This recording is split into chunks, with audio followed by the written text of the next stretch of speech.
Buenos días a todas y a todos. Bienvenidos a esta segunda jornada del curso de verano El mundo de Carlos V, la mujer en la Europa renacentista y el Nuevo Mundo. Comenzamos hoy la jornada con María José Díaz Gálvez. Ella es doctora en Historia de América y licenciada en Bellas Artes en la especialidad de Restauración, directora de distintos proyectos de conservación del patrimonio cultural misionero americano. Se ocupa de la inventarización de bienes muebles, restauración de conjuntos religiosos y musealización de sitios patrimoniales, y además tiene una amplia trayectoria como investigadora, especialmente sobre las misiones jesuitas de Chiquitos y Mojos y las franciscanas de Guarayos, lo que es la actual Bolivia. Es especialista de la Agencia Española de Cooperación Internacional para el Desarrollo en el programa de preservación de patrimonio cultural Iberoamérica durante 15 años y actualmente es responsable del patrimonio artístico de la Fundación Oud en Cuizen, en los Países Bajos. Su ponencia se titula Mujeres reducidas, el papel de la mujer indígena en los pueblos misioneros de la América Española. María José, muchas gracias por acompañarnos, por haber hecho este viaje desde Holanda para compartir tu conocimiento con nosotros, y la audiencia es toda tuya. Muchas gracias.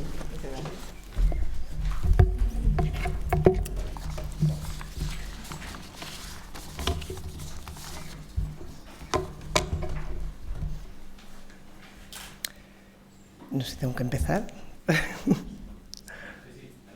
Perdón, vale. Bueno, pues buenos días. Primero quiero agradecer a Rosa y a César que me hayáis invitado a estar aquí. Y bueno, me toca empezar la mañana con el tema de la mujer en la misión. Creo que es un tema que no es muy conocido, porque las misiones de indios en América no es un tema un poco marginal en general en los estudios latinoamericanos, ¿no? Lo primero que quiero decir es que para mí ha sido difícil preparar esta ponencia por la razón de que la mujer es muy invisible en las fuentes que tenemos para estudiar las misiones, y esto lo vamos a ver a lo largo de la ponencia. Quería también empezar con el tema del título de la ponencia, ¿no? La mujer reducida. Y esto es algo que quiero soltar a mi compañera de mesa y a toda la audiencia. ¿Qué es lo que pensáis que quiero decir con este título, la mujer reducida en la misión? En realidad, esta es la palabra que se usaba en la época, las reducciones, es decir, grupos de población que estaba dispersa y que se reducían para vivir en un pueblo, para que hubiera una mayor población, de forma que fuera más fácil su evangelización, porque era lo fundamental, evangelizar. Pero quizá hay alguna otra connotación, y eso es lo que me gustaría que a lo largo de esta charla viéramos si realmente la mujer, la idea que les queda es que si la mujer en la misión estaba reducida en el sentido, estaba limitada, estaba empequeñecida en su labor, en su feminidad, en sus posibilidades. Bueno, pues lo veremos a lo largo de la charla. Primero quería explicar lo que es una misión o una reducción de... se pasó antes de tiempo. Una reducción es muy sensible. Bueno, una misión es una fórmula de incorporación de población al sistema colonial. Es decir, hay mucha población que está dispersa y los colonizadores necesitan que la población esté más concentrada para poder evangelizarla, pero también para poder controlarla, saber quiénes son, saber cómo se puede utilizar su mano de obra, saber cuántas mujeres, cuántos hombres, cuántos niños, etc. Esta fórmula es fundamentalmente empezamos.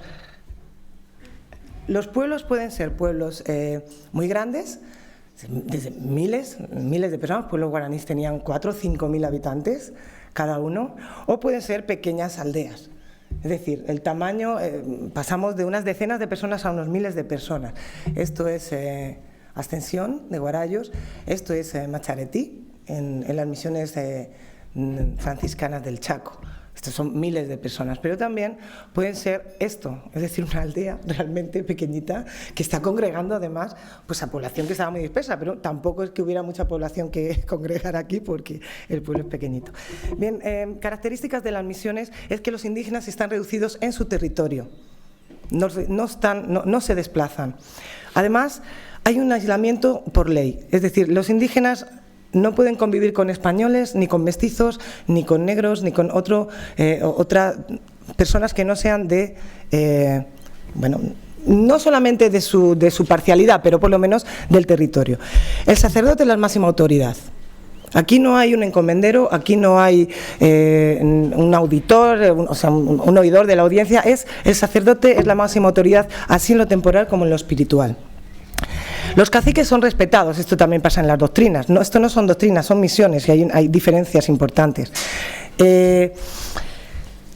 Se respeta, digamos, la estructura indígena premisional. Es decir, si tú viene una parcialidad con un cacique, pues ese cacique sigue siendo cacique.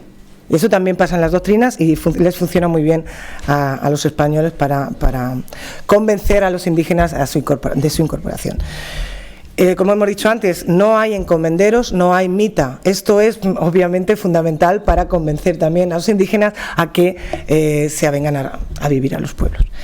Tampoco pagan, bueno, al no haber encomenderos no pagan tributos a través de la encomienda, sino que están a la cabeza del rey. Los tributos los tienen que pagar al rey, pero están exentos durante bastante tiempo, porque tenemos en cuenta también que las misiones se hacen con población fundamentalmente. Estoy hablando de toda América, por lo tanto estoy generalizando muchísimo. Eso tienen que tenerlo en cuenta, que obviamente pues hubo miles de misiones y muchas posibilidades y muchas diferencias.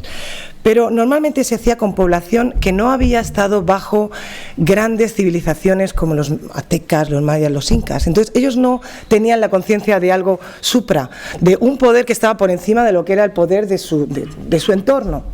Esto significa que, claro, tú llegas allí, les hablas de Dios y además les hablas de un rey que hay que pagarle tributos y obviamente esta gente pues necesitaba un tiempo de adaptación. Mientras que una persona, unos ayllus, por ejemplo, que vivían bajo el dominio inca, sabían perfectamente lo que era un señor y lo que era pagar tributos a un señor. Entonces, hay una diferencia grande. Luego, la autosostenibilidad. Las misiones, al estar tan alejadas, porque normalmente están situadas en las zonas muy periféricas de la colonia y están donde no hay muchos españoles cerca también, eso es verdad, y entonces tienen que ser autosostenibles, es decir, ganadería, agricultura y manufactura. Por supuesto tienen comercio y eso lo vamos a ver después. Muy bien. Esto es una misión, pero ¿cuándo y cómo comienza esto? ¿Por qué se crean las misiones? ¿Quién las crea? Bueno, esto empieza precisamente con Carlos V. Antes de Carlos V la evangelización es un poco improvisada, podemos decir, porque los los sacerdotes llegan con los colonos, llegan con los conquistadores. Pero después, bueno, con el tiempo se va viendo que se necesita, tampoco se sabe cuál es la envergadura de la empresa, ¿no? De cómo era, a dónde habían llegado y cuánta gente había y qué tamaño tenía aquello. Cuando se empiezan a dar cuenta un poco de la dimensión, se empiezan a especializar de alguna manera en evangelización los misioneros. Las órdenes religiosas empiezan a enviar a misioneros. Ahí empieza a haber choques frontales con los colonos, obviamente por la explotación de los indígenas. Famoso sermón de Montesinos en 1511, ¿no? A partir de ahí hay todo un movimiento, no solamente de dominicos, la mayoría de los misioneros lo ven con sus propios ojos y también saben que hay un movimiento intelectual en España que está acompañando a todos estos misioneros. De forma que, bueno, realmente Fernando el Católico legisla de una forma un poco contradictoria. Unas veces legisla a favor, otras veces legisla a favor de los colonos, otras veces a favor de los indígenas. Pero lo que queda claro es que en esta época ya se ve la necesidad de que la evangelización se hace mejor sin españoles. La evangelización con españoles significa explotación y mal ejemplo. Esa es la realidad. Lo que dicen los misioneros, bueno, las casas exagera muchísimo, pero bueno, porque estamos en este tipo de literatura, ¿no? Pero sí que se ve claro que no puede haber españoles si queremos una evangelización. Y recordemos que eso es fundamental, hay que ponerse en la época y en ese momento evangelizar es fundamental. O sea, los reyes se lo toman muy en serio y los misioneros, por supuesto, más. Bueno, pues realmente las casas ya, Bartolomé Las Casas le propone a Cisneros ya lo que serán las bases de las misiones, es decir, todos estos puntos, no todos los puntos, pero la mayoría de los puntos que les he hablado arriba. Y Carlos V empieza la que se llama conquista evangélica, con apoyo del Papa. El Papa apoya bastante, sobre todo con la Sublimus Dei, Sublimis Deus, 1537, es decir, el indio no puede ser esclavizado. Entonces va contra la ley de Dios, eso es un apoyo fundamental, y las leyes nuevas de 1543 que conocemos, pero es que es la primera vez que se quieren llevar a la práctica, realmente, porque se había legislado a favor, pero al final allí no se llevaba a la práctica. Después las leyes nuevas son las que realmente se quieren llevar a la práctica, se quiere proteger y se quiere aislar, digamos, a por lo menos una parte de la población para poder evangelizarla. Y la fórmula tiene un éxito increíble. Es que tiene tal éxito que podemos hablar de la misma manera hasta el siglo XX. Es decir, se utiliza la misma fórmula que les voy a explicar hasta el siglo XX, y por eso voy a utilizar fotos y fuentes que son mucho más modernas, del siglo XVI, por supuesto, porque sirven. Porque me he dado cuenta que da lo mismo que leamos una crónica del siglo XVI o una crónica del XVIII o una crónica del XX. Están hablando en los mismos términos. Increíble. ¿Y por qué funciona? O sea, trasciende totalmente la época misional.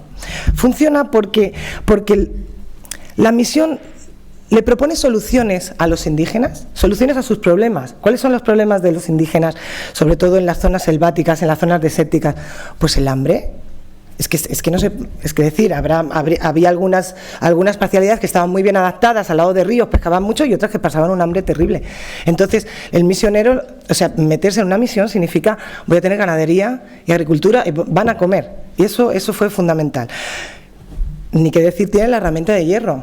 Los misioneros traen herramientas de hierro. Las misiones suponen hachas, cuchillos, tijeras, todo tipo de herramientas para la mejora. Se pueden imaginar lo que es talar un árbol si no tienes un hacha de hierro, pues era muy complicado. Y les va a suponer también medicinas, aunque por supuesto el conocimiento tradicional médico de las hierbas y todo eso lo tienen, pero los misioneros traen nuevas maneras de curar, y entonces eso desde luego les interesa. Pero también va a ser protección contra la amenaza.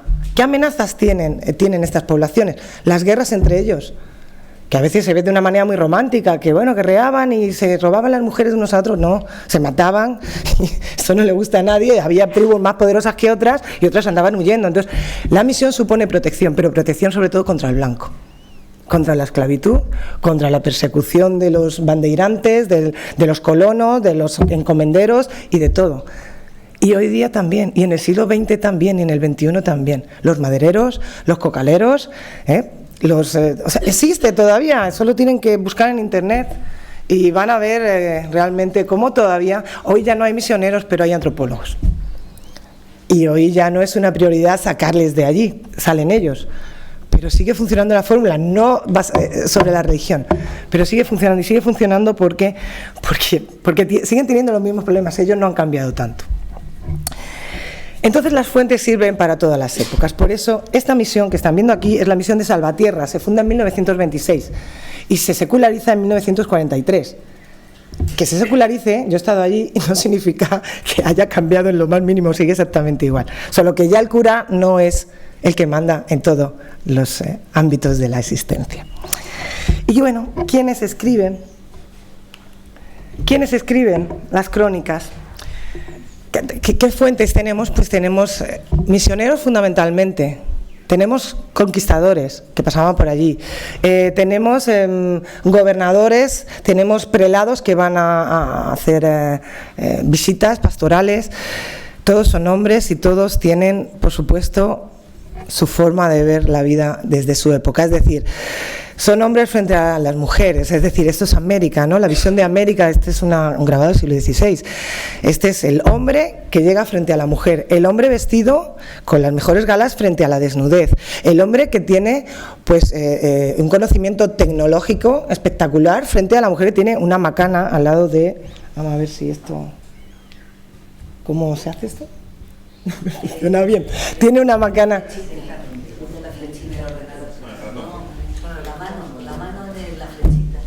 Ah, bueno, claro. Sí, pero es que aquí había una para... No, si yo no quiero pasar hacia atrás. Si lo que quiero señalar. Este, que lo he hecho mal, perdón, que estaba con otro ya. Bueno, ven aquí, pero ya estoy, a la tecnología. Bueno, pues la tecnología de él frente a la tecnología de ellos, ¿no? Él viene con un barco, ha atravesado el océano, ellos están comiéndose unos a otros, ahí arriba, se están comiendo unos a otros, en fin. Esto es el modelo, ¿no? El hombre frente a la mujer, el eurocentrismo frente al americano, en fin. Estas son las fuentes, y sobre estas fuentes, pero son las fuentes que manejamos en general. Aquí no hay protocolos notariales, aquí no hay nada de esto. Aquí solamente está el misionero escribiendo lo que a él le parece que tiene que escribir. Vamos a pasar directamente a la mujer. ¿Qué papel tiene la mujer?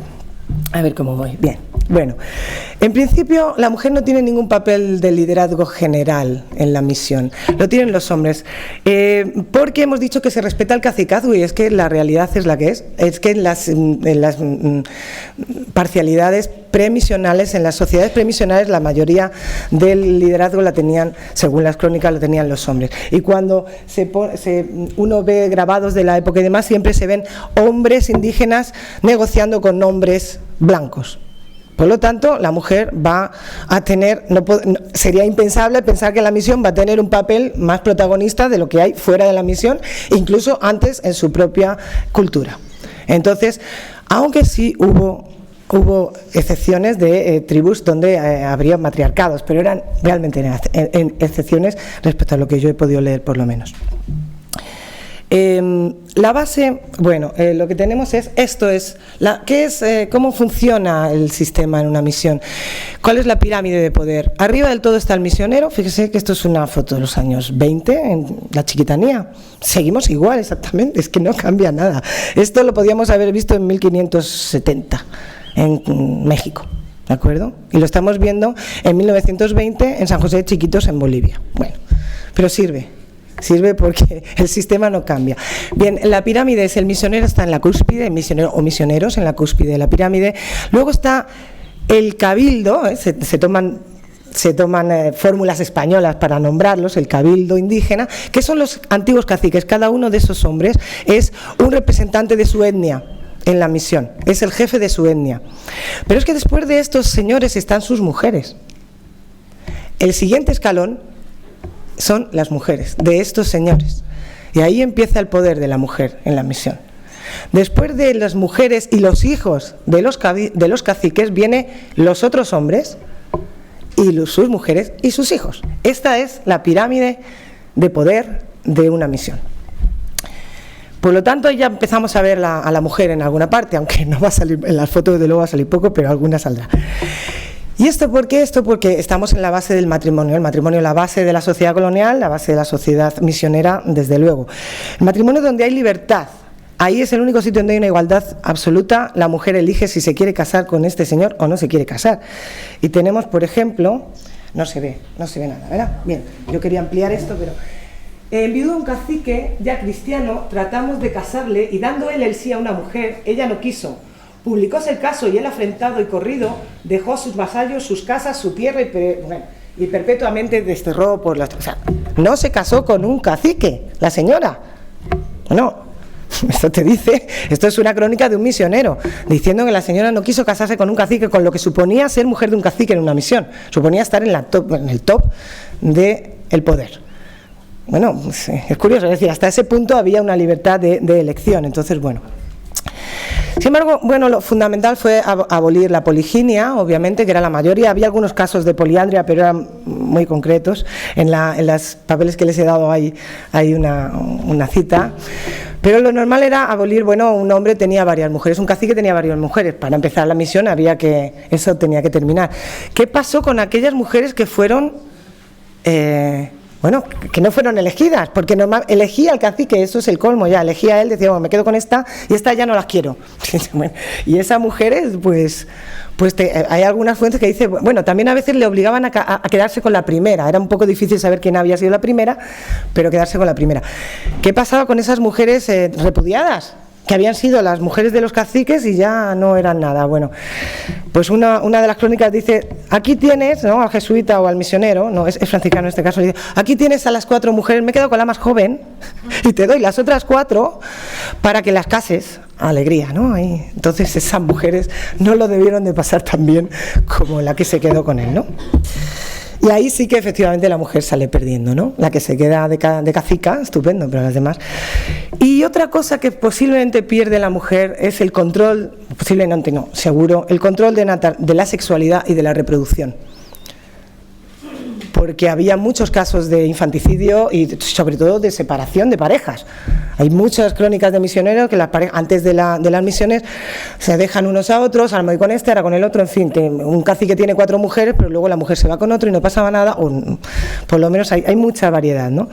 Esto termina, por supuesto termina, y esto de tener solamente 2 hijos, de eso nada, se tienen los hijos que Dios disponga, y entonces ahí pierde el control, ¿no? En ese sentido.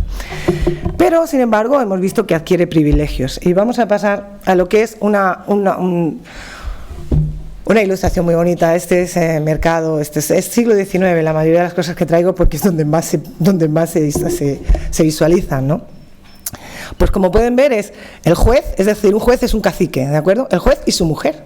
Y vean la actitud de la mujer. Ustedes ven ahí a una mujer orgullosa, esta soy yo y soy la mujer del cacique, o sea, aquí no hay ningún...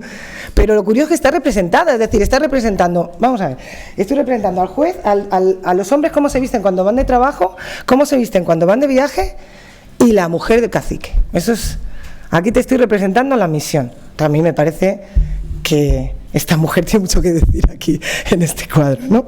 Bueno, lo que hay que decir es que la sociedad misionera es una sociedad absolutamente segregada. Está segregada en todos los sentidos, segregada por sexos y segregada sobre todo, o también por socialmente, es decir, si estás en la nobleza o si no. ¿Eres nobleza o eres pueblo? Esto es todo lo que funciona aquí. Vamos a ver, bueno, están segregados en la escuela, en las iglesias, en las fiestas, en el trabajo y hasta en el entierro. Las mujeres se entierran en un sitio, los hombres en otro, los niños, o sea, todo, y los caciques, por supuesto, en un lado, o sea, una cosa totalmente desde el nacimiento hasta la muerte. Vamos a ver cómo se colocan en las iglesias. Aquí tengo el texto, ustedes también lo tienen por ahí, pero ya se lo leo yo. Vamos a ver, miren cómo es en la iglesia, ¿vale? Dice, los muchachos se ponen en la nave del medio, entre la barandilla de comulgar hasta el púlpito, y a uno y otro lado de ellos hay grandes bancos, donde se sientan el cabildo y los cabos de milicia. Los restantes de los hombres se ponen sentados en el suelo en las 2 naves colaterales, desde la barandilla hasta el púlpito, las mujeres y las niñas detrás. Esta iglesia es San Rafael de Chiquitos, 1720, fundada... 1740 hecha la iglesia, ¿no? Construida. Pero es que resulta que esta es la iglesia de Ascensión, finales del siglo XIX. Ahora que ya he aprendido esto, ahí está. Barandilla del cabil, de la comulgatorio, bancos de los caciques, los hombres y aquí los caciques, aquí con los niñitos para aquí delante, ahí los hombres. Y aquí el grueso de las mujeres. Las mujeres de los caciques no participan delante, por supuesto se pondrían las primeras, pero no se ponían desde luego al lado de sus maridos sentados en la iglesia. Ahí había una diferenciación. Aquí tenemos una foto que fue muy famosa, sobre todo para la gente que andamos en el ámbito misionero, es famosísima, y se ve claramente, foto de los años 60, ¿dónde están las mujeres? En la iglesia, ¿no? ¿Cómo entran con el pelo suelto? El pelo suelto significa allí respeto absoluto. Bien, pero es que resulta que en las misiones franciscanas de final del 19 y principios del 20, del Chaco paraguayo, todos entran con orden y por orden. Los hombres se ponen a la derecha formando varias hileras, los niños delante de ellos, las mujeres en la izquierda en hileras también, las niñas delante. Aquí parece ser que no había hueco y ya estos hombres se ponen detrás de las mujeres, pero está clarísimo, los hombres están aquí, las mujeres están aquí. Aquí ya parece que ha bajado un poco la división por estatus social, pero seguramente lo había de alguna manera, ¿no? Bueno, pero entonces la mujer participa en la iglesia, participa en algo que tenga que ver con la religión, pues sí. La mujer examina de la doctrina, increíble, pero cierto, a otras mujeres para poder tomar la comunión en las grandes fiestas. Esto realmente esto es muy importante en una sociedad confesional como es la sociedad misionera, que el jesuita se fíe de una mujer para ver si las otras mujeres tienen el suficiente conocimiento como para tomar la comunión. Esto es fundamental, ¿eh? Pero mujeres, solo a mujeres. Participa en cofradías, se ocupa del engalanamiento de todas las fiestas, van con sus maridos a dar la extrema unción, uno de los más importantes, la muerte, la transición de la muerte. Ellas acompañan a los maridos y sobre todo se dedican a la educación de las niñas. Todos los niños van juntos al rezo, pero se separan a la hora, después del rezo. Los niños van a la escuela y las niñas también. Los niños solo hijos de los caciques, las niñas van todas. Bueno, ¿dónde están? Vamos a ver, ¿dónde están ubicadas las escuelas de las niñas? Ahí, fuera del conjunto misional. No está bien, porque me estoy moviendo, ¿no? Bien, en otras misiones podemos verlo ahí, se sitúa fuera. Es muy interesante que aquí no solamente iban las niñas a estudiar, aquí iban todas las mujeres no casadas, niñas, jóvenes, viudas, solteras porque no encuentran marido, mujeres casadas cuyos maridos están fuera, es decir, incluso mujeres de mala vida que se meten ahí, según dice Cardiel. Por lo tanto, esto tiene una llave. Una mujer tiene la llave por dentro y un hombre tiene la llave por fuera. Esto es un encierro. La mujer vive ahí, no en todas las misiones, pero sí, vive ahí. Bueno, gran parte de su vida hasta que se casa, porque ahí ya pasa a ser la mujer de alguien, ¿no? Y entonces ya tiene una identidad. O sea, hay luces y sombras, ¿no?, en todo esto. Bien. ¿Qué es lo que hacen las mujeres ahí en estos sitios? Pues aprenden a hilar, sobre todo, aprenden a leer y a escribir, dicen algunas crónicas, y también aprenden doctrina. Me interesa especialmente que nos fijemos en esta mujer. Esta mujer es diferente al resto de las mujeres, como pueden ver, y en estas mujeres. Estas dos son las sayas. Esas dos mujeres viejas llenas de collares y demás, estas tienen poder. Estas son las mujeres que tienen a cargo el resto de las mujeres jóvenes del pueblo. Y estas tienen muchísimo poder en las misiones. Pero las escuelas siguen. Esto es el Chaco, y aquí vemos una mujer extranjera, como dice la fuente, porque tenía tanto poder, o sea, la educación de las niñas era tan importante que incluso venían españolas, cosa que estaba prohibida, la presencia de españoles en las misiones, y llamaban a españolas para educar a las niñas. Vamos me quedan 20, estoy un poco con el reloj ahí, porque esto es un poco... Muy bien. Vamos, bueno, el caso es que les quede claro que las mujeres que enseñan a las niñas tienen gran prestigio en la misión. Tienen desde luego mucha confianza del misionero, y eso significa estar arriba. Vamos al trabajo. ¿Qué papel tienen las mujeres en el trabajo? Bueno, hay una parte que es la economía familiar y otra que es la economía misional. En la economía familiar, la mujer, aparte de encargarse de los hijos, cocinar, traer leña, traer agua, etcétera, también fabrica utensilios para el hogar, como es la cerámica. En casi todas las crónicas que yo he leído premisioneras y misioneras, la mujer fabrica cerámica. También textil en telar del Peine. Hay muchos tipos de telares ancestrales, y bueno, uno de ellos es este. Y también pues trabaja en las labores del campo y carga, como podéis ver en esta mujer que está a su derecha. Pero otra cosa es la economía misionera, es decir, cómo una misión sale adelante. Hemos dicho que era autosuficiente, pero ¿de dónde sacan las herramientas de hierro? ¿De dónde sacan todo lo que no es de la misión? Pues en la misión se produce tanto productos manufacturados como productos naturales o provenientes de la agricultura o la ganadería, que se venden en las ciudades. Los misioneros, por supuesto, las venden en las ciudades, y ahí compran lo que tienen después que llevar a la misión. Una de las de los productos estrella de todas las misiones, de todas las épocas, es el textil.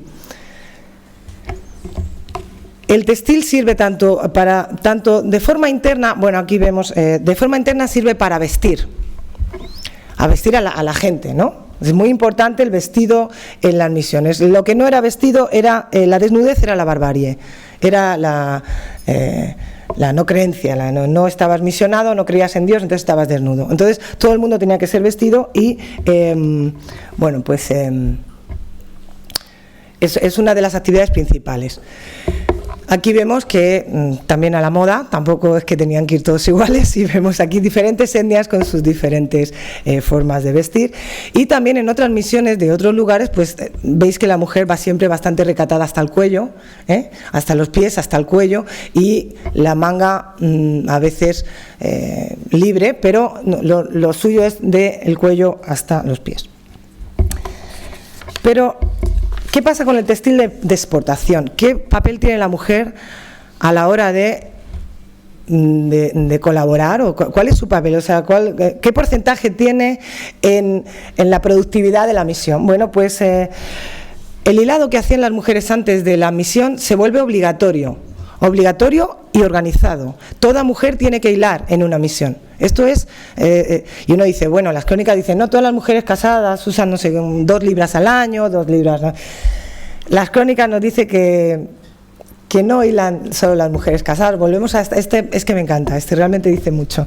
Vuelvo a esta porque, como veis, están todas las guachitas, que le llaman ellos, abajo pone guachitas, trabajo para limonas de las guachitas. Las guachitas son las chavalas jóvenes, las chicas que todavía no tienen marido. Están todas hilando y están todas tejiendo.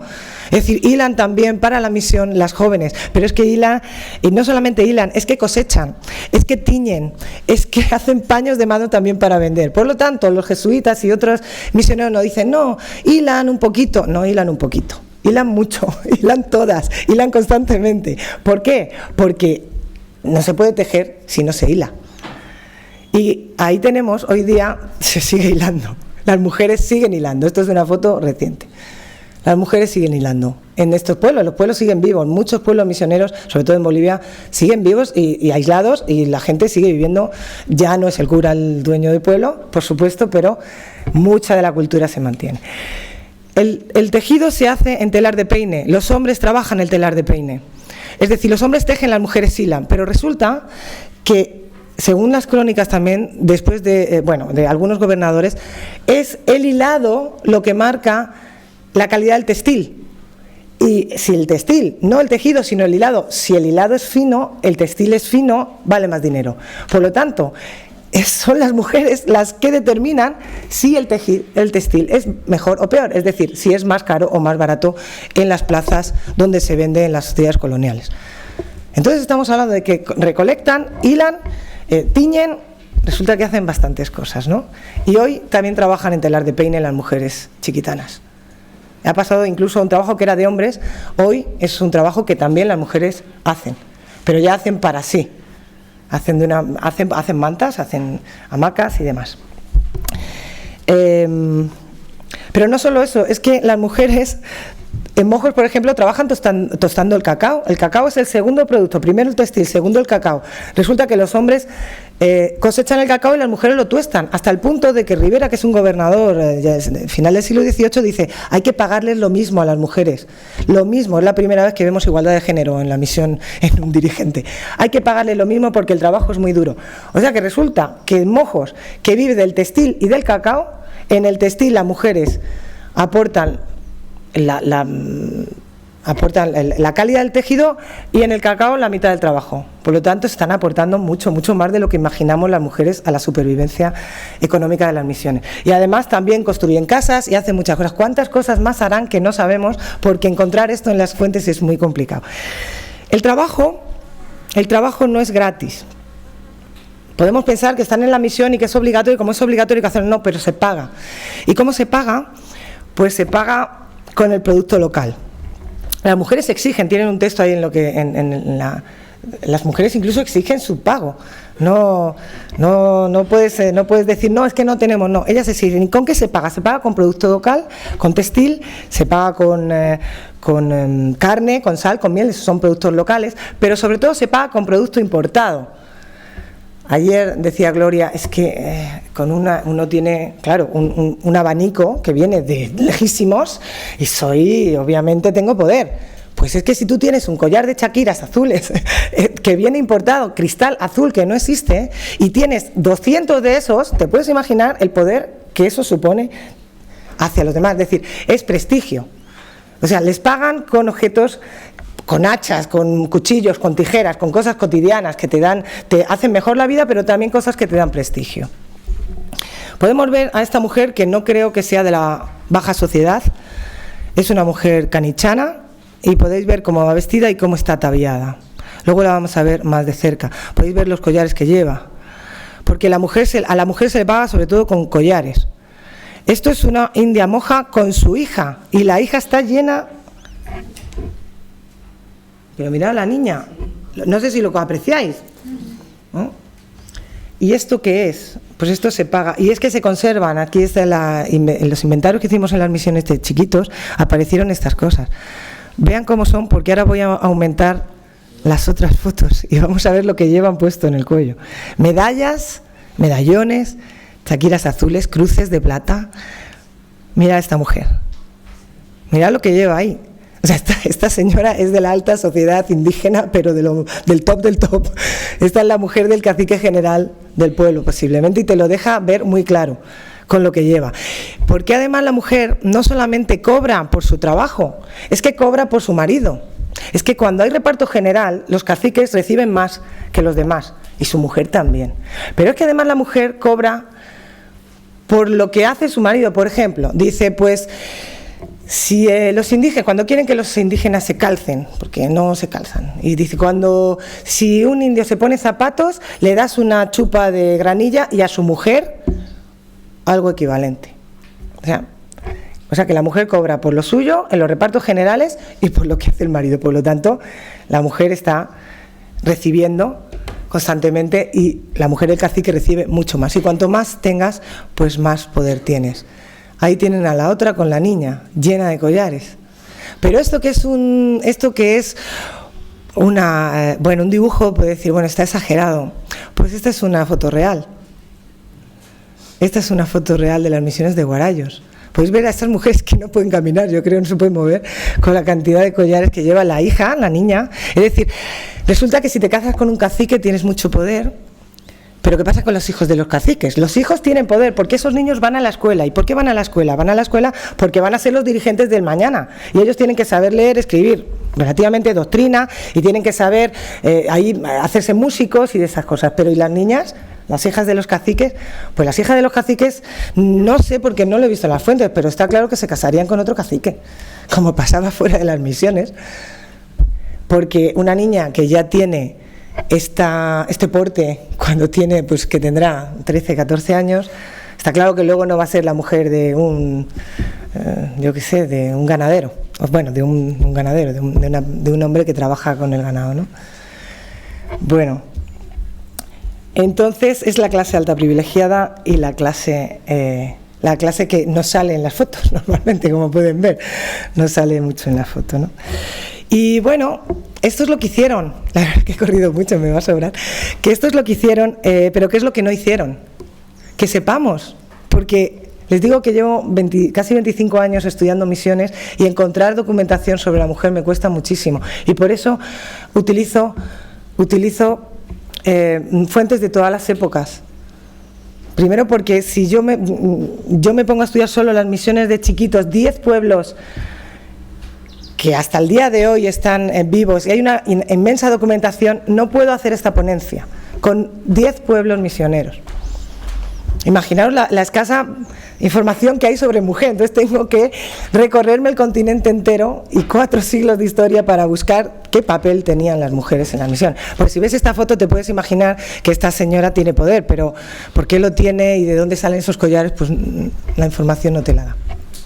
¿Qué es lo que no hicieron? Pues no fueron músicas.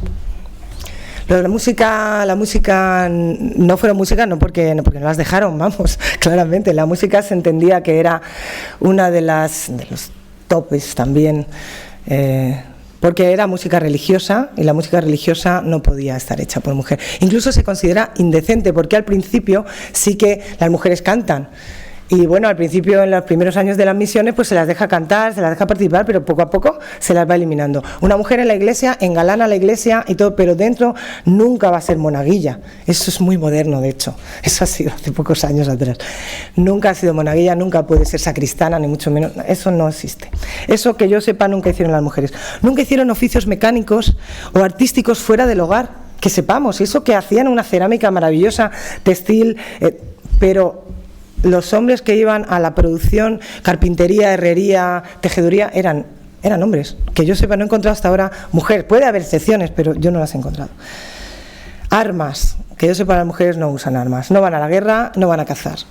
Pueden cazar pequeños animales, pero no guerrean. Y sí hubo guerra, ¿no? La película Misión deja claramente que sí hubo guerras en algunas misiones. Algunas misiones tuvieron que salir a pelear y solo lo hacen los hombres. Y el servicio doméstico para los misioneros, lavar, planchar, yo qué sé, cocinar. Siempre que hubiera un misionero que venía de una orden religiosa, pues había una clausura y la mujer tenía prohibido entrar. Entonces lo hacían hombres, que al principio no les hacía ninguna gracia. Y bueno, pues aquí les dejo estas dos fotos, esta como reflexión final de si la mujer realmente, el papel de la mujer en la misión tiene que ver con ser mujer o tiene que ver con qué posición ocupas en la misión. No sé, esa es la reflexión.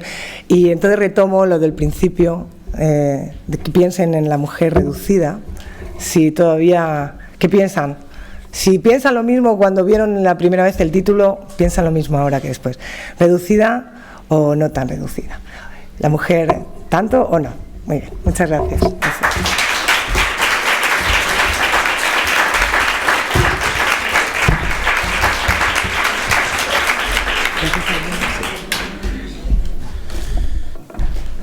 Pues muchísimas gracias, María José, por llevarnos a este mundo, ¿no?, tan singular de esta mujer indígena en esas misiones españolas. Yo cuando veía las fotos, porque mezclabas fotos de gráficos, de dibujos que te llevaban a ese pasado, ¿no?, y lo mezclabas con fotos de un pasado más reciente, ¿no? Y se me plantea la duda, porque sí que es verdad que parece que la mujer ha tenido un papel bastante tradicional. Sí, como siempre ha habido clases, como muestras en la última diapositiva, ¿no?, donde está la mujer del cacique, que tiene ciertos privilegios, y cómo realmente los papeles de la mujer también están muy definidos, si bien al mismo tiempo son muy importantes, ¿no?, como mostrabas con el ejemplo del hilado, del textil, siendo una de las actividades principales de riqueza, ¿no?, de esas comunidades. Pero la duda que se me plantea, sobre todo viendo las fotos y viendo los gráficos, los dibujos, es ese pasado más antiguo ha marcado de tal manera la evolución que parece ser que todavía siguen anclados, aunque sea más moderna la situación ahora al ver las fotos, esa tradición, ese papel de la mujer actual sigue siendo lo mismo, marcado por ese papel que tuvieron durante las misiones, o ha conseguido evolucionar, sobre todo de cara a esta mujer, ¿no?, a la mujer indígena. Es la duda que se me plantea de cara a la presentación que has realizado. Y posteriormente tenemos con nosotros a Esther Ponce Romero, que es graduada en Historia y graduada en Historia del Arte, además de Máster de Educación de la Universidad de Granada, que va a ser la que va a comentar tu exposición y hacerte la primera pregunta. Esther. Bueno, ante todo, darte las gracias por la gran ponencia que has hecho, y sobre todo pues comentar el papel de la mujer que fue fundamentalmente importante en la época, y sobre todo como motor económico y social de aquellos territorios misioneros. Y bueno, también decir que claro, que el hecho de la nueva evangelización y demás fue como una especie de cambio, ¿no?, sobre todo para la mujer y sobre todo para la sociedad en general. Y bueno, también preguntar que cómo eran antes esas mujeres, cómo se comportaban, cuál era su papel en la sociedad antes de que llegara esta nueva religión. Sería una de las preguntas. Bueno, la verdad que los escasos trabajos que hay sobre la mujer en las misiones parten verdaderamente. Hay más parte del trabajo, incluso tesis doctorales, más parte del trabajo que habla de la mujer premisional que de la mujer misional, precisamente por esta falta de fuentes. Hay más fuentes de cómo eran antes, bueno, la visión del misionero, cuidado, ¿qué quiere el misionero? Dar a conocer los salvajes que eran, y gracias a la misión se han civilizado. Entonces, claro, el papel normalmente suele ser muy negativo, lo que la mayoría, algunos misioneros, no muchos, pero algunos misioneros son más honestos, pero otros lo que quieren ver es, bueno, qué grado de barbarie tenían antes de la misión, podemos decir. ¿Qué hacían esas mujeres? Pues mire, como esta ponencia abarca un territorio enorme, pues había una gran variedad en la manera en la que las sociedades originarias estaban conformadas. Porque aquí estamos hablando de sociedades que no son las grandes civilizaciones de América, sino más bien de poblaciones dispersas. Hay de todo, pero lo que sí he dejado un poco ver es que en general la mujer tiene un papel también más familiar y casero, por lo menos respecto a los contactos que se tienen con los cronistas y con los conquistadores. Si son hombres los que van a negociar, son hombres los que van a la guerra, son hombres los que cazan. ¿Pero qué mujer? Pues en algunas crónicas te dicen que había mujeres que eran las señoras, que había matriarcado. Bueno, pero es que es lo menos realmente, ¿no? Y efectivamente el tema de todo lo que es cerámica, tejido, todo esto lo hacían las mujeres, pero sí que creo que tenían mucho más poder sobre su propia sexualidad y su reproducción. Eso seguro. Es decir, el control de la natalidad la tenían ellos. Incluso con infanticidio, que hoy día nos puede parecer horrible y a los misioneros ni los cuento, pero había muchas misiones personas que eran nómadas. Tú no puedes ir con 5 críos a la espalda. Llevaban 1, 2 y se acabó, y los demás no podían seguir, ¿no? Creo que tenían más control, pero lo demás hay de todo, pero yo creo que no tenían un papel principal tampoco antes de la misión. Y sobre todo me ha impactado muchísimo un documental que he visto en Netflix, ¿cómo se diga?, sobre una gente contactada en 2015. Me he emocionado porque realmente después de leer tantas crónicas de los misioneros, es que pasa lo mismo. Impresionante, de verdad. Y la mujer está siempre en el segundo plano. Son imágenes reales del 2015. Son los hombres los que van, y la mujer cuando habla dice: estoy encantada porque tengo ropa, porque tengo ollas y porque tengo calzado. No dice estoy encantada porque aquí mando yo, ¿no? Es que son los hombres, y hay un cacique que es el que lleva la voz cantante, ¿no? Entonces tengo la impresión de que en su vida anterior a la misión tampoco la mujer tenía un papel protagonista. No como nos hubiera gustado, por lo menos. Muchas gracias. Cuestiones por parte del público. Veo ya hay 2 manos levantadas. 3. Vamos pasando el micrófono, por favor. Más atrás, 4 o 5. Estupendo. Cogemos un par de preguntas, o que prefieres contestar. Luego contestas a la mía, pero bueno, creo que la has contestado también al final cuando has dicho que hoy en el 2015 parece que la cosa sigue. No, pero estos son los no contactados. El micrófono, por favor. Los no contactados, podemos, es decir, la gente que sale ahora mismo de su aislamiento en la selva.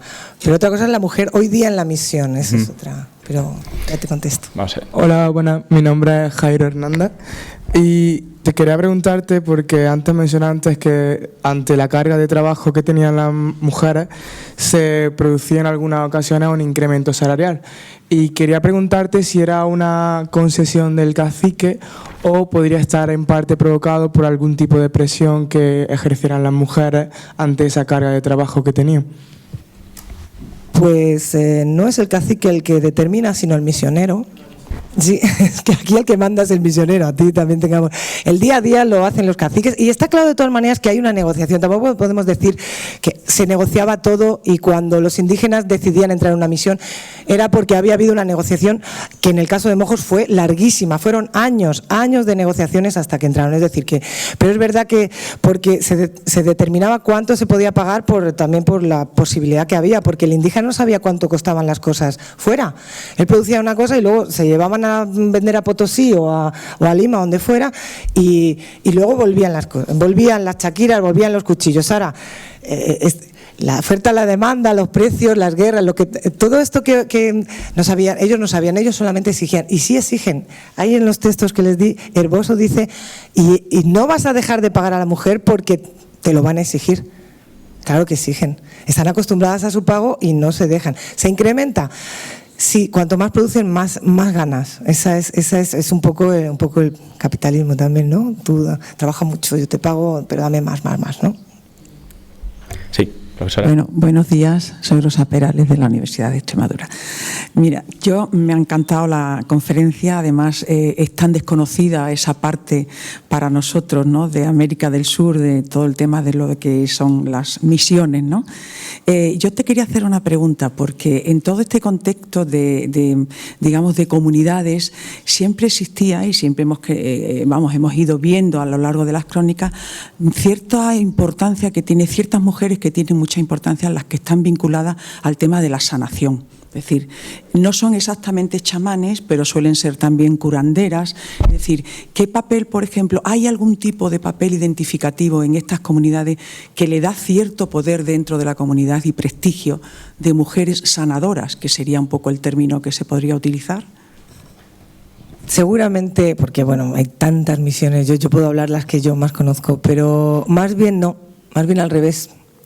Más bien al revés, porque el misionero tenía ese conocimiento médico y aunque utilizaba el conocimiento, por supuesto el conocimiento de hierbas que tenían todo, si una mujer tenía ese poder, se lo quitaba él de alguna manera. Yo tengo la impresión de que la mujer sanadora a nivel muy local, a mujer cuestiones de mujeres, posiblemente sí, pero que una mujer pudiera de alguna manera tener un protagonismo grande por ser la sanadora de la comunidad, eso no lo he leído y no creo que existiera. Y no existe hasta hoy. De lo que yo he visto, por lo menos, son hombres. Son hombres. No así, por ejemplo, si vas a buscar hierbas tintóreas. Eso lo saben ellas. Pero las que curan, sí que lo saben también. Lo saben porque es un conocimiento de la comunidad. Pero si tienes que ir a quién te va a dar la hierba, yo en mi experiencia son más los hombres. Creo que las apartaron. Era mucho poder. Otra por allí. Hola, buenos días. Soy Andrés Barrera de la Universidad Complutense y estoy anonadado. Ha sido una conferencia tremendamente sugerente. Por lo que ha tenido tiempo y ha dicho mucho en el poco tiempo que ha tenido por lo que ha explicado y lo que ha dicho y por lo que queda por decir. Porque es evidente que nos ha descubierto todo un mundo de documentación y de hechos históricos y sociológicos que merecen toda la atención. Y entonces yo solo quería hacerle un comentario o una pregunta. Su conferencia la comenzó hablando de que estas misiones, desde el siglo XVI, se pueden entender como una fórmula de incorporación de las poblaciones autóctonas o indígenas al sistema colonial, ¿no? Bueno, yo creo que esto puede suscitar un malentendido. Yo creo que en realidad es, si acaso, un sistema colonial paralelo, ¿no? En realidad es un intento de responder a algunos de los abusos y de las opresiones que conllevaba el sistema colonial, convencional, impuesto por los conquistadores, por los encomenderos, por los propios funcionarios del Estado, ¿no? Entonces, eso usted lo sabe, no hace falta que se lo diga yo, pero evidentemente era una fórmula, sí, era una manera de controlar a las poblaciones indias, sobre todo en lugares que no pertenecían, como ha dicho, a grandes civilizaciones, que estaban dispersas por el territorio. Es una manera también, las reducciones con los indios o con cualquier otras poblaciones poblaciones para el Estado de controlarlos y de conseguir impuestos, ¿no? Y de conseguir reclutas para sus ejércitos, etcétera, ¿no? Se les incorpora también a un nuevo sistema económico, ¿no? Pero yo creo que el caso de las misiones más bien es desde luego en muchos casos, quizás desde Vasco de Quiroga, o la misión de Juli y desde luego las reducciones jesuíticas del Paraguay, es una manera de buscar la protección de los indios contra los abusos de los encomenderos, de los conquistadores, de los funcionarios, ¿no? Y también yo creo que subrayar el hecho de que se usaban siempre que era posible y no era incompatible con la moralidad y la ley cristiana, incorporar sus instituciones, sus leyes, digamos, ¿no? sus maneras, sus costumbres, algunas modificándolas, como el tema de la poliginia. Y en ese sentido, si acaso, quizás se podría decir que era como un intento de construir un sistema alternativo al sistema colonial convencional, ¿no? Bueno, yo creo que, yo creo que eso es también un poco el mito de la República Guaraní, ¿no? Es decir, que creo que es lo que más conocido. Un poco un sistema alternativo. He dicho que efectivamente empieza debido al abuso que hay y que se sabe que la evangelización no puede ir de la mano de los españoles, de la mezcla con la población, que se separan. Por supuesto es una manera de proteger, pero también es una manera de incorporar, porque de otra manera con la guerra no se incorpora de la misma manera a los indígenas. Entonces los incorporas de una cierta manera. En la República de Indios, efectivamente, es que estaba, como todos sabéis, había la República de Españoles y República de Indios y tenían un sistema jurídico diferente. Pero creo que es un poco romántico pensar que las misiones se hicieron para proteger al indio y dejarle en su estadio natural allí, pero eso sí, creyente, ¿no? Es verdad que lo fundamental era que fuera creyente, ¿no? Que estoy segura que era por lo menos lo fundamental para los misioneros. Pero sí que se les incluyó en el sistema efectivamente con tributos, por ejemplo, y protegiendo las fronteras del imperio. Fueron los protectores de las fronteras entre el Imperio Español y el Imperio Portugués. Y eso es un servicio a la corona muy grande. Y eso es una incorporación. Fueron soldados no incorporados al ejército español, salvo en determinadas batallas.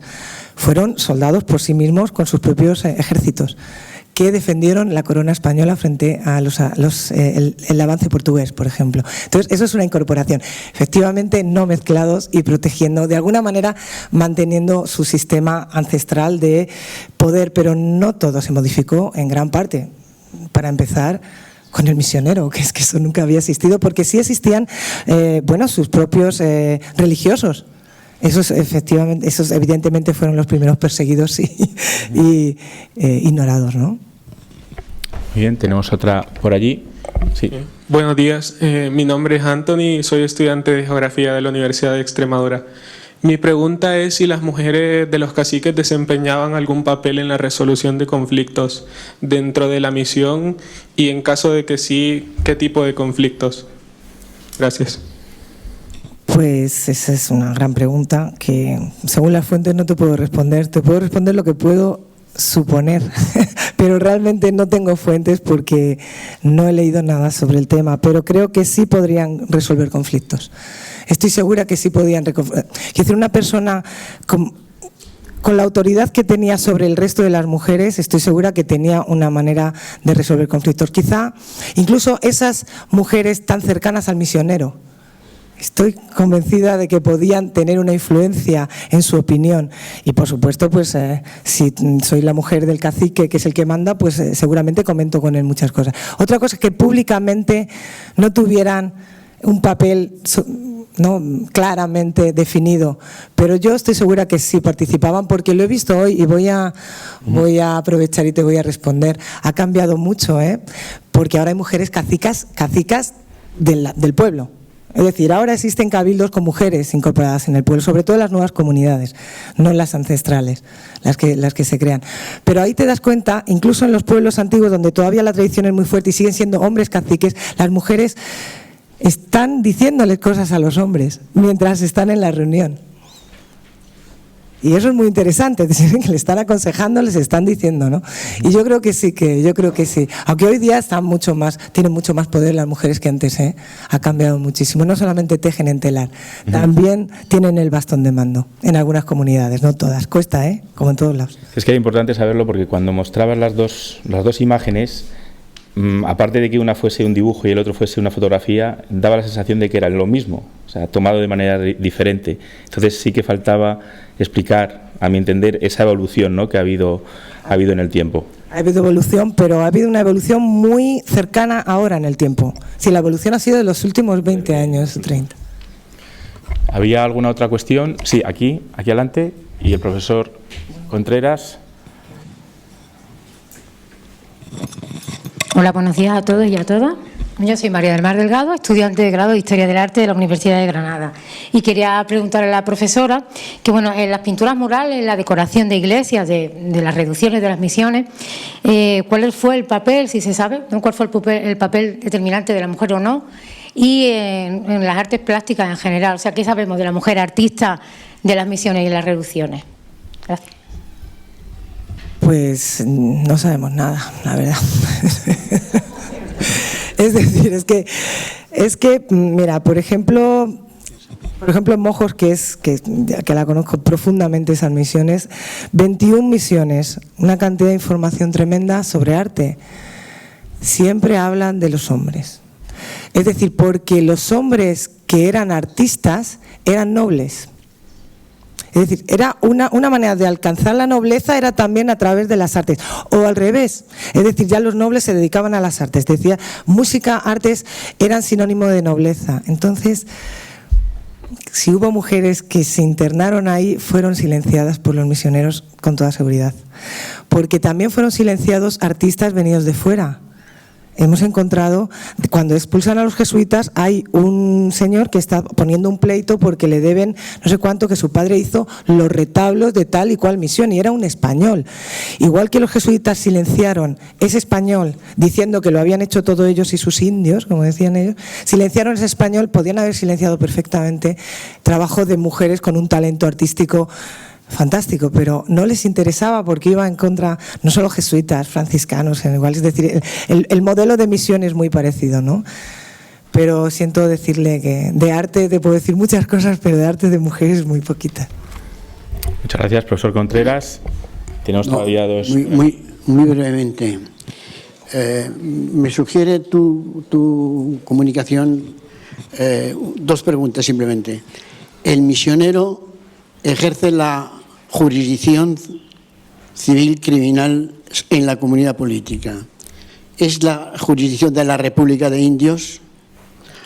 ¿Es la jurisdicción ordinaria? Bien. En ese caso, ¿cómo se ejerce ese ejercicio de justicia? Primero. Y segunda pregunta. En caso de apelaciones, en segunda o tercera instancia, ¿a quién se recurre? Simplemente eso. Muy bien, la justicia la imparte el misionero. Es verdad que los casos leves se resuelven con los caciques, pero ¿cuántos azotes se da? O si va al cepo, o si se le destierra, que era la mayor pena que podía haber, la decide el misionero. Y la ejecutan los caciques. O sea, la ejecución de la pena, sea la que sea, la ejecuta el cacique. Pero, por ejemplo, en las misiones guaraníes está estipulado entre los misioneros las penas que hay para cada delito. Es decir, que es una cosa como muy particular de las misiones, no creo que se corresponda con la legislación fuera de las misiones. Sí hay una manera de apelar, por ejemplo, a la audiencia de Charcas, pero se hace después de la misión. Las apelaciones que yo he conocido de indígenas, por ejemplo, contra un sacerdote o contra un administrador ya fuera del sistema misionero, esos van a Charcas y lo hacen los caciques. Y a través del protector de indios, de la figura del protector de indios. Pero he conocido escasísimos y siempre después de la expulsión, por ejemplo, de los jesuitas. Muy bien, vamos apurando. Sí, yo quería preguntarte, María José, que nos has incidido mucho en los collares, pero también llevaban sortijas y además un número bastante considerable que iba en relación, en proporción con todos los collares. Pero que también te quería preguntar, vamos, según tengo yo entendido, la mujer inca y todas las relacionadas con todo el imperio incaico, todas tejían, y a través de los tejidos pues también elaboraban pues motivos que podríamos decir no solo identificativos con sus propias tribus, sino también de forma artística. En este caso, si en estas misiones también sucede, y en segundo lugar, ¿de dónde procedía el material primitivo? Porque en los incas sí que sabemos que son de la llama, de todos los animales que procedían. En este caso no hemos visto que en las misiones hubiera recintos donde hubiera ovejas o llamas o otro tipo de animales. De ahí que a mí me ha sorprendido y digo, bueno, ¿de dónde procede? Si es por intercambio también o es que ellos mismos a su vez pues tenían acceso a ese material elemental, materia primitiva. Materia prima. No es ese material, es algodón. Es algodón salvaje. Por supuesto, luego también se siembra, pero algodón salvaje. Y efectivamente, era tal la maravilla del tejido de algunas etnias que era un intercambio con los españoles. Los españoles buscaban algunos tejidos, por supuesto que era artístico, los tintes y las materias primas de su algodón y plantas tintóreas. Era maravilloso y de hecho hoy día, efectivamente, por ejemplo los ayoreodes, que son una tribu que hasta una parcialidad que hasta ahora es nómada, existe entre Paraguay, Bolivia y Argentina, se mueven en esta frontera chaqueña. Ellos tienen una distinción dentro de su nación hay parcialidades y cada parcialidad tiene sus colores y las mujeres hacen cosas maravillosas y son las creadoras de la... Entonces sí que desde luego lo tenían, lo que pasa es que creo que luego una vez entradas a la misión se quedarían seguramente todavía dentro, y también a lo mejor hacían altares, tejidos para los altares, esas cosas, pero no se ha conservado nada, no están registrados en los inventarios, entonces es más lo que imagino que harían que lo que puedo demostrar científicamente, ¿no? Nos queda un minuto para una pequeña intervención. Vale. ¿Sí? Bueno, me ha encantado tu exposición y además, bueno, pues teniendo en cuenta la dificultad con las fuentes, pues me parece aún más meritoria. Bueno, yo voy a intentar responder, en mi opinión, la pregunta del final que tú has lanzado en relación a lo de mujeres reducidas. Sí, porque a ti como que te chocaba un poco o has preguntado, bueno, ¿y estaban tan reducidas o estaban más, menos? Bueno, yo creo que es que dentro del tema de la implantación de una misión y con lo que significaba la evangelización, ellos están trasplantando un modelo en el que ellos además como religiosos se han nutrido de una literatura normativa en la que las mujeres cumplen un papel muy determinado y eso es lo que ellos pretenden llevar. Yo como desconozco la situación en que estaban esas mujeres antes de la misión, yo no tengo elementos para decir nada, pero sí que lo que te puedo decir es que ellos van a trasplantar el modelo que en su religión se tiene hacia las mujeres y es la del confinamiento. Es la del confinamiento y de la sumisión, de la dominación y de ser siempre subsidiarias, aunque tuvieran un papel importante en la ejecución del trabajo, pero sin embargo socialmente, digamos, el valor va a ser menor, pero no debe extrañarnos. Si me permites, como es un comentario añadido, querías hacer una cosa breve y con esto ya acabamos. Un comentario añadido porque como ayer salió la esclavitud, decir la importancia que tiene la evangelización, que es increíble y tenemos que tener en cuenta que es la finalidad. Cambia la legislación respecto a los negros, ya no pueden ir negros ladinos, los que han vivido entre españoles, sino que en contacto con los indígenas siempre son negros que vienen de África directamente. Entonces la importancia de la evangelización que cambia legislaciones en función de eso, de que que al indígena hay que evangelizarle por encima de todo y que no haya ningún tipo de interferencia por parte de cualquiera, los blancos, los españoles, ni los negros que están llegando como mano de obra a todo el continente. No, simplemente era eso, la importancia de la evangelización, que eso lo tenemos que tener en cuenta nosotros, y siempre os lo digo cuando vengo a estos encuentros, que es el único país que se interesó por la evangelización y por una evangelización trascendente, con sus luces y sus sombras, como ha dicho la profesora. Claro, la legislación es la que hay, siglo XV-XVI, pero que la realidad es que somos el único país que se ha preocupado por algo más importante que robar a las colonias. Eso es un hecho, que se robó en todas partes. ¿Algún último comentario por su parte? ¿No? Muchas gracias para todos por... Bueno, pues hemos llegado al final de esta mañana, de esta ponencia. Muchísimas gracias. No. Pasamos directamente a la segunda.